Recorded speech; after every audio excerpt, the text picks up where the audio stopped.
త్రిమూర్తి సాయిలోని సాయి లీలలు. స్వామి పండిట్ను పుటపర్తిలోనే ఉంచేశారు చాలా రోజులు. తాము వెళ్లిన చోటుకు తమతో పండిట్ను కూడా తీసుకుని వెళ్లేవారు. ఒకసారి స్వామి అనంతపురం కళాశాలను సందర్శించడానికి వెళుతూ పండిట్ను కూడా తమ కారులో తీసుకుని వెళ్లారు. దారిలో పండిట్ తాను స్వామితో కారులో బెంగళూరు నుండి వచ్చినప్పుడు జరిగిన సంఘటన గుర్తుకు తెచ్చుకున్నారు. అప్పుడు తాను స్వామి ఇచ్చిన ఉంగరాన్ని వద్దని అమృత అవకాశాన్ని జారవిడుచుకున్నానని బాధపడ్డారు.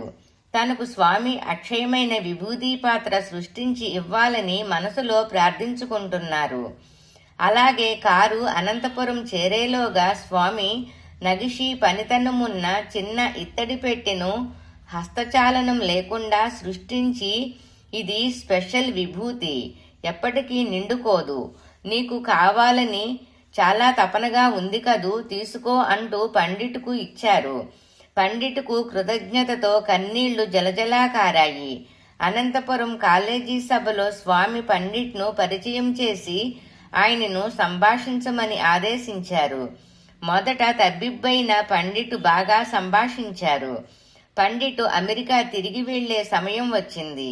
స్వామి పండిట్తో అమెరికా వెళ్లి చదువు పూర్తి చేసుకుని ఇక్కడికి వచ్చేయి అని చెప్పి $100 నోటును సృష్టించి తామే పండిట్ జేబులో వద్దంటున్నా పెట్టేశారు. సోమవారం విమానములో బొంబాయి నుండి బయలుదేరుతావులే అని దీవించారు. కానీ ప్రయాణానికి చాలా ప్రతిబంధకాలున్నాయి.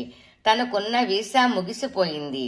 వీసా అధికారి పండిట్ను యగాదిగా చూచి ఏమనుకున్నాడో తక్షణం వీసా ఇచ్చేశాడు.